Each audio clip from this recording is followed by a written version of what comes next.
Hello, hello. Hello, Miruna. Hello, welcome everyone. We're super happy to be here. Finally, a new episode. It's been a very intense period. Um, so we were discussing what should we address today, and we found it super interesting and helpful to address the ego in the part of the triggering of it, because it gets very concrete, and what practices really work, that are easy to do, efficient, and that in a couple of minutes can shift our perspectives and states of being. So I'm going to pass the floor to my dearest Macy, that has the lovely practice to share, and then we're going to talk about that, the ego and the triggering of it. Hello, everyone. Thank you so much for joining us yet to another episode. Listen, it's been wonderful because every time we have this recording first, we get to speak and exchange on so many beautiful and opening heart moments. And the triggering process and why it triggers us came into play. And we thought it would be so pertinent and important to talk about it. And thus, before even diving into the exercise of it, I believe that explaining what is a triggering moment can be very interesting to know about. So I can share my experience. Yes, Welcome please for do. sure. Yeah. You have to share on your part.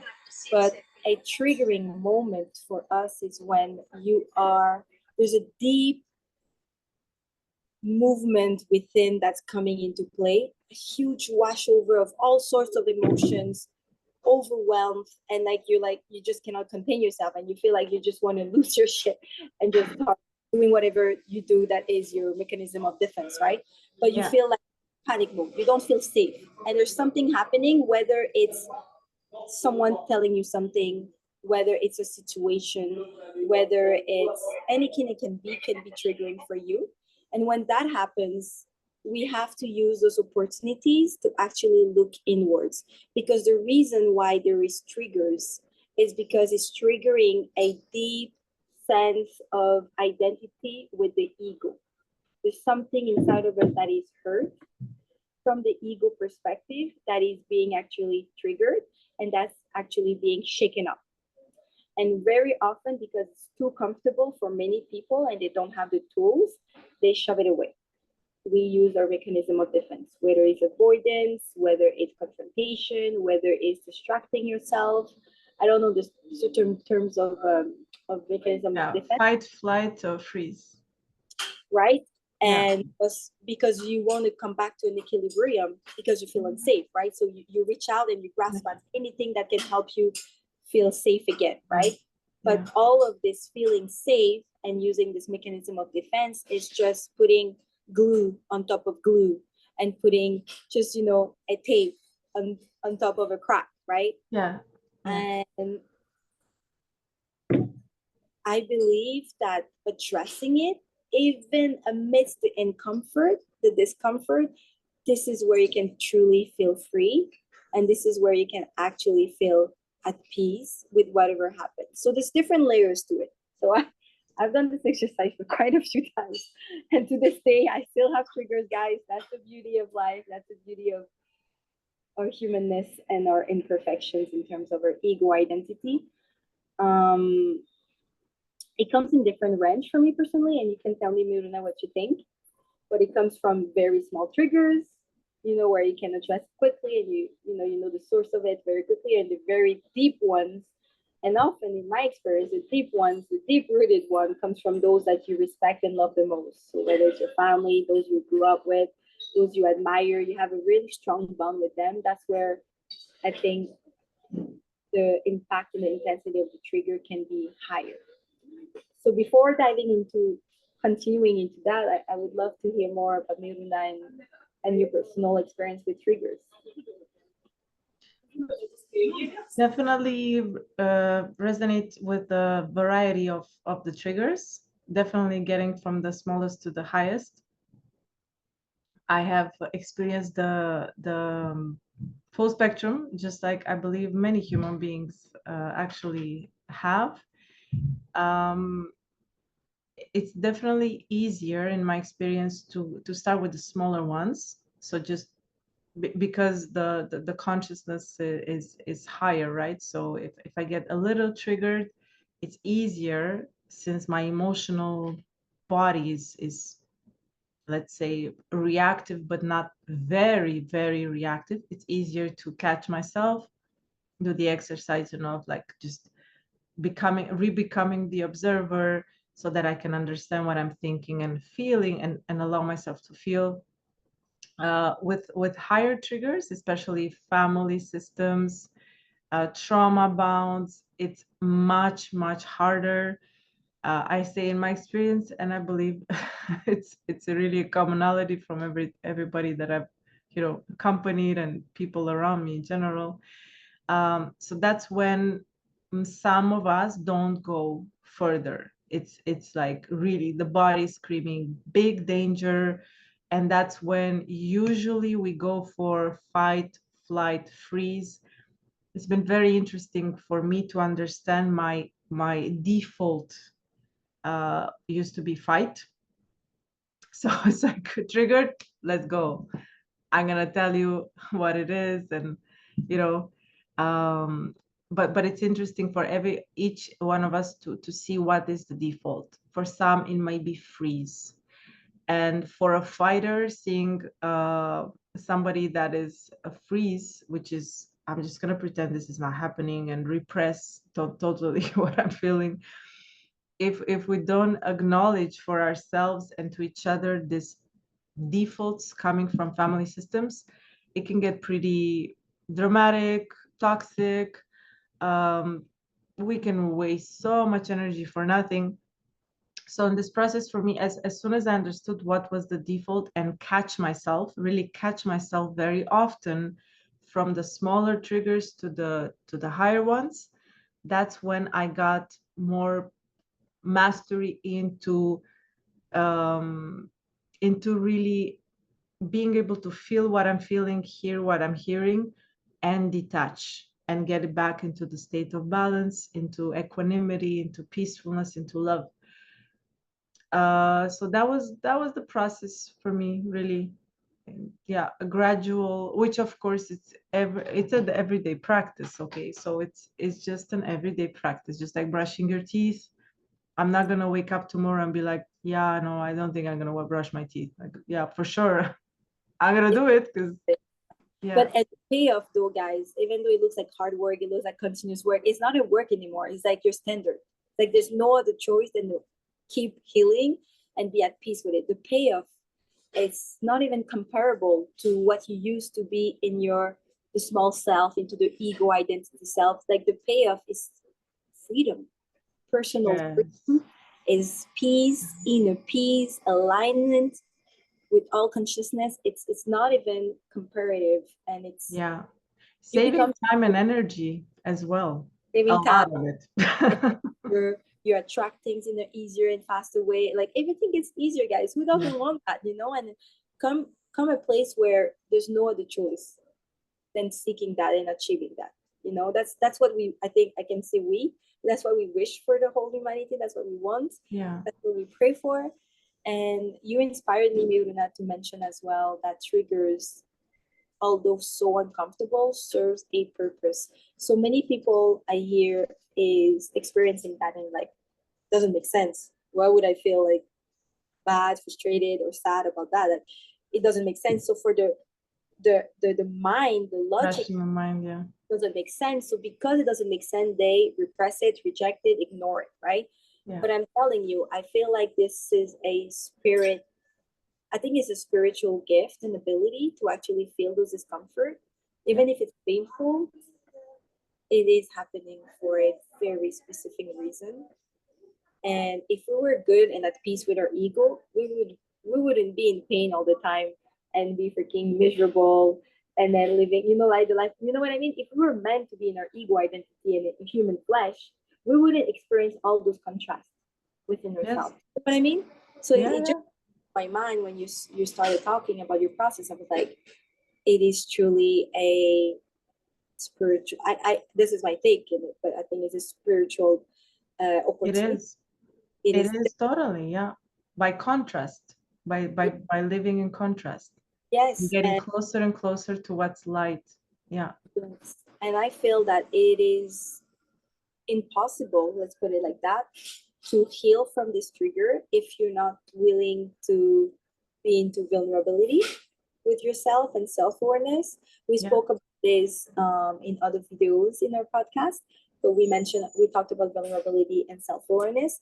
I yes, think those goes hand to hand, and as long as you're not willing to go vulnerable with yourself, you won't be able to go really deep rootedly and touch base with what needs to be touched base with. So your level of willingness to go vulnerable with yourself will give you the payoff of how free you can be from this, right? So if you're not willing to go as deep, you will be able to be a little bit at peace. And then if you're willing to go more yeah, into your yeah. vulnerability, that's where you can release much more, you know? So Totally. I love that's what you're saying. The deeper you go, the higher you go. I would like everybody to take a moment to take that in. You know, we want usually it's celebrated to climb the mountain, to be like, okay, let's go high, as high, high, high. But the deeper you go, just like a tree, if you think of a tree, you know, those big old trees like the sequoia, super centennial trees, they've got some roots. I mean, I don't know how deep these roots go. So if you understand that you are actually a tree of life as a human being, divine being, the deeper your roots, the higher and stronger you get. So it's much worth it and a prerequisite of the growth. If you just go a little bit in your roots, just like a house or whatever you build, like a huge story building, what do they do when they build huge skyscrapers? They dig. Before you build up, you dig down. So we better go get digging if we want our, you know, our beings and our lives to go to great heights. So I mean, I'm very inspired with the tree right now, but like it's something that I'm always envisioning, and God knows I didn't always want to go digging in the roots. It's not comfortable, but if you understand the wisdom of it, and if you see literally with every single digging or dropping into the uncomfort that you are going higher and you're more stable and confident and peaceful and loving and creative and abundant, then you're like, oh, I better go down and to go up. I better get the value of this depth, and I better not fight with empaths that tell me, go deep, man, go deep, it's worth it. Just take the time, because the depth of your life is as precious as the heights that you're searching for. Anyway, it's I'm gonna what's you really inspired me, by the way. this is what co-creation looks like, guys. Miruna, this was so beautifully put and so poetic. I love how you mentioned the deeper we're going into, the higher we're gonna go. And when you think about it, most humans want what? They want happiness. They want peace. They want, a inner success, whatever it is representing to you. But and what people think that is going to be the demise to go inwards and face the pain and the thing is going to Yeah. break down is actually going to do the opposite and actually going to propulse you and exceed all the expectations and Yes. fears you possibly could have had. Yes. Your fears are psychological, they're limiting you, they're keeping you small. Every scenario that you think that's gonna, make you break apart is just gonna make you stronger. I love how you said we have to dig deeper in order to grow higher, in order to Yeah. achieve your heights. I love it. I love it so Yeah. much. Oh, I got shivers. And listen, we're like so much going to the straight to the point. I'm like, geez, okay. Yes, we are. Yes, we are. And I can't wait to hear precisely about this digging and the deep process. what you were sharing earlier with me about the golden practice to It is. really get us go deep, but with awareness and peace. I love this because I fell onto this practice in a very easygoing workshop with a friend, with a woman I didn't know, and I was invited to go there. And I want to give that, recognition to her. And she calls that the technique of the Russian dolls. So basically, the Russian dolls, there's an inner one, a bigger one, and it goes Yes. inside. So all the steps I'm laying over for you represent different dolls. And then I'm telling you the four first ones, but there's actually 7 to 12 type of Russian dolls. So then you go into your divine feminine, divine masculine. Like I didn't lay that to you, Miruna, because I'm using the first one because it serves me right. But there's other layers, and I would love for you. I would love to dig deeper with that and share that with you in right timing. So for the purpose of today, I'm going to share with you the first 4 steps of it. So this exercise helps you to actually accompany yourself into digging deeper of what we talked, right? Into understanding the vulnerability and why the trigger is triggering you. So we mentioned earlier, the trigger is connected to your ego identity. So I want you to remember that at the end of the exercise, your goal is to actually see what hurts and what actually makes you small and what actually makes you feel like the inner child in you that's scared. So there's a deep rooted fear that you're going to want to discover when you go at the end of this exercise. So the first one you want to lay is, and I always like to journal, so you write in your first situation. So the first step of the exercise is situation. I like to write situation in big, and then I display in writing the situation. You have to write it down in a way that is very neutral. There's no opinions on it. It's just the facts you lay over. Okay, this, my mom came into my house. She said that, boom. Okay, the situation can be very short and sweet, but it is just factual. When anybody. Second step is this mental part, the mental part. So step 2, mental, I write mental, and then I start writing then my story. What is the story I'm telling myself? What is the opinion I'm getting? What is the interpretation of this situation? Go have fun, guys. This step is for you. This is the ego part. This is like this is a part where people can write a bunch of big stories. Like a novel. This is the one where you call each other and friends and you right? The goal here is to separate each part of you so you can have more clarity and discernment. So you write this part of the mental, all whatever you want. Go write the heart's content, knock yourself out. The third part becomes now the emotional. So the emotional part of it is just you depict emotions. Use tools online, use whatever, if you don't know what else emotion you can feel, but use this opportunity to develop your emotional intelligence and diverse in whatever you feel. So in this section, you just want to write down emotions. That's it. Whether it's sadness, frustration, feeling rejected, like you can, extrapolate here, selfishness perhaps, or shame. Sometimes it's often going to be negative emotions, obviously, guys, because it's a trigger. So really dive deep and try to look inwards by closing your eyes and see what emotions, all of them, what am I feeling? And you're going to often feel also a form of fear or sadness. So behind your madness, you feel frustrated, whatever you're experiencing, touch base into your other types of emotions, right? So really focus on your emotionality. Then the fourth is something I added because I don't remember how she was doing the exercise, but it was always making us all cry and break apart in a good way so we can release all of the triggering part. So for me, it's basically what is my inner child feel, think at this moment, or feel, whatever feels you. What is the vulnerable statements that is actually making you feel after doing all those exercises? Pardon me.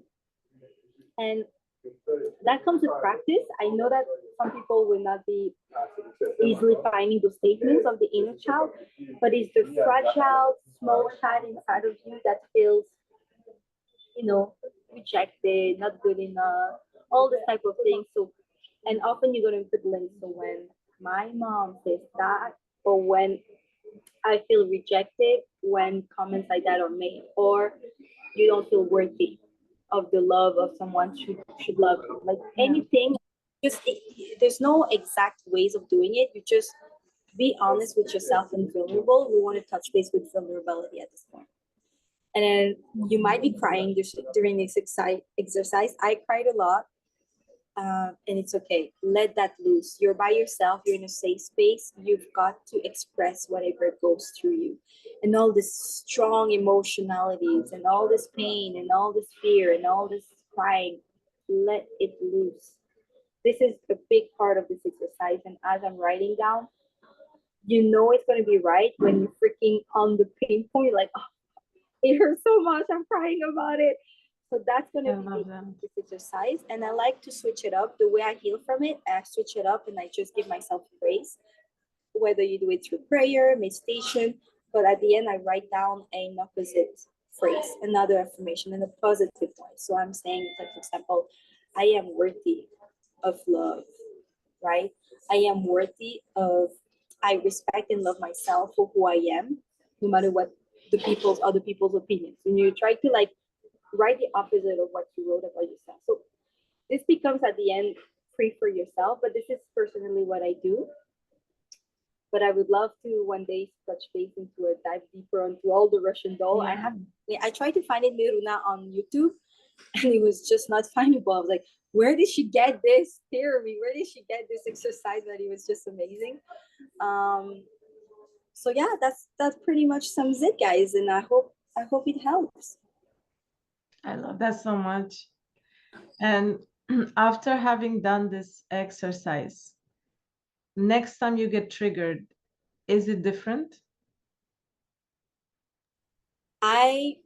It's truly, guys, when you know you're healing, when you know you healed is when it doesn't trigger you anymore. So the same situation is going to come up and you're at peace with it. You have so much more patience, grace, and understanding, empathy. Like, it doesn't trigger you. So that's a sign for you to know that you have healed from a certain specific trigger, is when it doesn't trigger you. So every time I have done this exercise, the same situation would happen, but I would not attract it anymore, and it would not trigger you. However, sometimes it connects. So it's me, it often turns around worthiness, personally for me, self-worth. So sometimes it's going to affect one thing about a particularly part of this worth regarding opinions, whatever. And then I will do an exercise again, and it would be around worthiness, but in a deeper manner or in different things. So there's different layers to our wounds.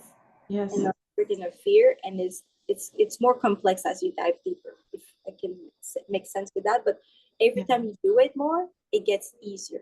You get free faster, and you get at peace faster. So I don't think it makes sense. So I get, let's say 4 years ago, I used to get so much more triggers, but I didn't know they were triggered. Back then I was like, fuck it. And then I would go in my fight mode, and then I thought it would be resolved. Like, I set my point, whatever it is, we talked about it, boom. But in actuality, it's all within, it's all deep rooted. So I used to have a lot of triggers back then. Today, 4 years after I've been doing this practice, I would tell you I have a trigger once every blue moon. It's very much more rare than before, which is a great news, right? Yes, it is. I don't know if it answers the question. Yes, it is. Yes, it does. Yes, it does answer. Yeah. The practice will really diminish the triggers and augment, increase awareness and state of freedom and I want to add that because you were willing to go vulnerably into yourself. You were willing to expose it, offer it to yourself, offer it to God, offer it to the universe. So it's a surrendered way. Like I cried apart because I felt this way. And then when you finally open space for it, I had shivers talking about it, just thinking about it, and offering back to the universe, there's this grace and this blissfulness that wash you over, and you're like, I'm not hiding it. being honest, I'm being authentic, and I'm being true to myself. And when you do that, you affect others positively because you're lighter, right? So it's just this willingness of just uncovering your own I love pain. that. Very, so that's it. It's just I to love that. be aware of it and then let it go. Really. Like I hear all those lies I've been having holding myself out, this pain, and I let it go. Yeah. At the end of this exercise, that's what I do. I love that you shared that today, that we spoke about it today as well. It's such the gift of expansiveness. You know how we say in common language, he pushed my button, you know, she pushed my button, or that's my limit, or that's, yeah, but it's great that that's the first step, like literally the first step. Oh, there is a button, but you don't have to keep walking with that button or the limit on you, because that same button or limit becomes your prison, literally. Like that is your energetical prison. If you decide as a human being to just acknowledge the first layer of awareness, like I have buttons and there they are, that's not a deep awareness of who you are. Whereas if you go with the practice that you mentioned and just decide to free yourself, be like, okay, this is not a fixed point, this is not a life sentence, I don't need to hold on to this personality that is so triggered and so like fearful or limited that I cannot live other types of experiences. So then, as you say, layer by layer, you uncover yourself. I think it said uncover, but that is really expanding from the core. And that's where you're going to find out that you are not that personality. And that's what you're going to live transformation, not changes, not small changes. You're going to live transformations and big shifts in life. The people who really get to really become different, like it apparently become different, I call it becoming more from of who you really are the ones who dare to layer by layer just drop that those limitations on it's really, yeah, it's they have a purpose at the beginning of the process to teach you contrast, you know, and then they just imprison us. And to be free really is to be willing to face them, uncover them mentally, emotionally, and be like, you know what? I can release this layer right now. And we have tendency to change often, right? Like people usually say, oh my God, you've grown, how much you've changed, or you've shifted.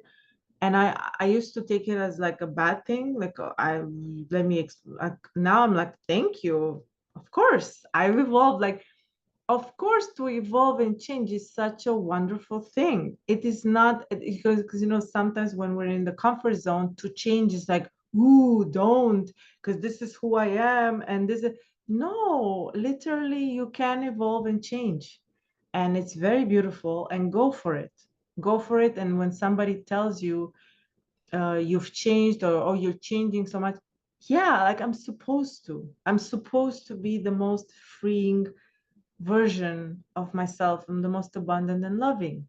So you bet I'll change. But it's not a change of personality necessarily. It's more of your spirit, actually.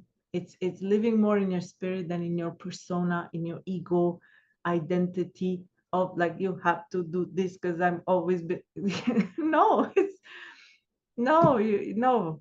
Robotica land doesn't have to live forever. There is an end to the era of the robots, like, Oh, what a beautiful yeah. gift for having today to exchange that. And I want to add with what you said, that the comfort zone, the small thinker of the ego, things tends to fear the change, right? Oh, what if I change, I regret, and I want to go back to my old self. Guys, let me tell you, it just gets better. There's no looking back. Like once you Yeah. transform and you grow lighter and expansive and Yeah. guys, you can never come back. This is, No. I don't explain it. Perhaps it's a question of a spiritual nature, but like there's nothing that would want to make you come back to your old self, because as you progress and as you change and as you grow, evolve, it gets better. Yeah. Just gets better. There's You no become way more of who you really are. Yeah. yes, who you really are. This inner peace, the love, everything we said, that was the payoff. And that version, it doesn't miss the old one. Exactly. That's what I It wanted. doesn't think and feel like the old. No. At all. At all. If not so, Yeah. it's just gratitude coming from Yes. that moment. Yeah, there is more gratitude. Yeah.